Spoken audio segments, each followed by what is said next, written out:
let's get to our final position. We've been looking position group by position group and trying to ask the question and get the answer. What would represent a good season? And today, we saved the best for last. It's the quarterback, a.k.a. Dylan Raiola. You want me to start? Yeah, go ahead. So we went through earlier our 10 questions, and I'm going to play off of that for my first one, and that is this: fewer than 10 interceptions in non-garbage time situations. So, look, John, in the end, if Nebraska has a season with 13 interceptions, but if 4 of them happened because Heinrich Harburg was on the field late, or Daniel Kalen was on the field late, or Jalen Gramstad was on the field late, I'm not going to judge those interceptions negatively because Nebraska was up by 24 or down by 30 against Ohio State and threw a pick. Fewer than 10 in non-garbage time situations. That would mark less than 1 per game. I thought about adding in total turnovers. I don't really know how many fumbles we can expect to see from Raiola / the other quarterbacks, just given that we don't expect the quarterback run game to be involved a whole lot. So I just decided to go straight up interceptions. And again, fewer than 10, less than 1 per game ultimately over the course of the season. And this is kind of a question, John, and again, I guess it goes off of our 10 questions a little bit earlier. You and I predicted how many yards we both think Dylan Raiola will throw for this year. I was a shade under 3,000. You were a shade over 3,000. And so I'm going to phrase this one in the form of a question. Can Raiola perform in such a way where we would allow ourselves to believe that he could be a 4,000-yard passer or a 35 plus touchdown guy in the same season? Those numbers are lofty at Nebraska. They would mark the best season in the history of a quarterback that we have ever seen around here. If he throws for over 3,000 yards in his first year, let's say we smash our 2 numbers together earlier. You had 3,100 plus passing yards. I had 28 touchdowns. If he puts together a season like that, I will believe that he can get to 4,000 yards at some point in his career inside of one season. Certainly, if he scores 28 touchdowns, throws 28 touchdowns in year 1, I definitely believe that he could be a guy that throws 35 or more in a season. This is going to be more vibes, I think, than anything. And I do wonder, of course, what a good season could mean for Nebraska in the portal and recruiting straight up and signing them. And then I did have a small third one, and this is, I don't know, it feels pretty obvious, but just given what we saw from the quarterbacks last year, maybe not so much. Get the ball to pass catchers where they can actually run after the catch. Last year, Fedoni was jumping high. He was going down into shoelaces.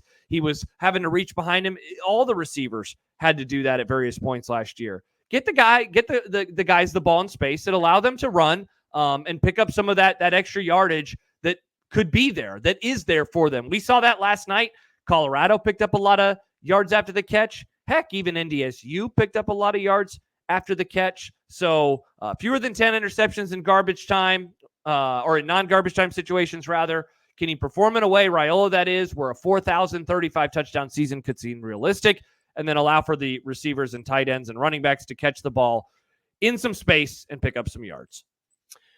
Well, for me, this is the math problem, right? And so I'm going to try to puzzle together the math problem. The first math problem is the path to 5,000 yards. 5,000 yards would basically place Nebraska right smack dab in the middle of the country in terms of top offenses in the nation. It would be the 65th placed team on average the last 5 years.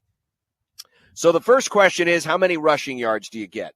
How many of those 5,000 yards come off of rushing yards? And if you look at the last 5 years, they have averaged 1,400 yards rushing by the running backs. This is taking out quarterback rush yards. So we're just looking at running back rushing yards. So 1,400 yards, which means the path to 5,000 would mean a 3,500-yard passing season. So the running backs are going to have to up that productivity if you're going to make 5,000 yards. So what I did was I looked at, I think Connor yesterday mentioned if Nebraska could get to 160 yards rushing per game.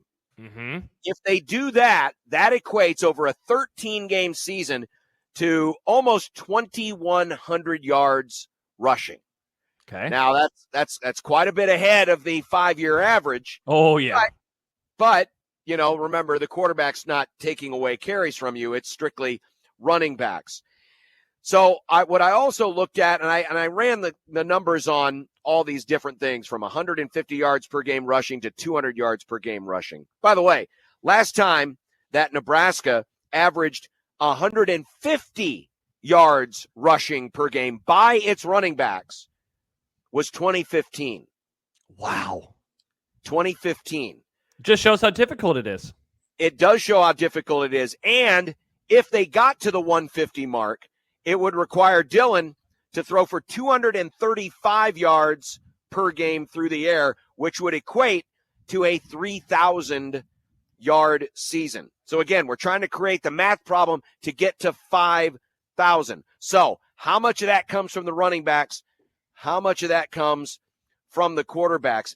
And so when you look at, just how many yards it's going to take to do it, consider that of the top 10 passing seasons in Nebraska football history, just getting to 3,000 yards would put Dylan Raiola in the top 5 all-time at Nebraska, right behind Tommy Armstrong, who threw for 3,030 yards in 2015.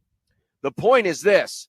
There's a good chance that for Nebraska to make the math work to 5,000, Dylan is going to have to be a top 5 passing quarterback in Nebraska football single season history. Joe Gans, by the way, has the record at 3,568. So that's the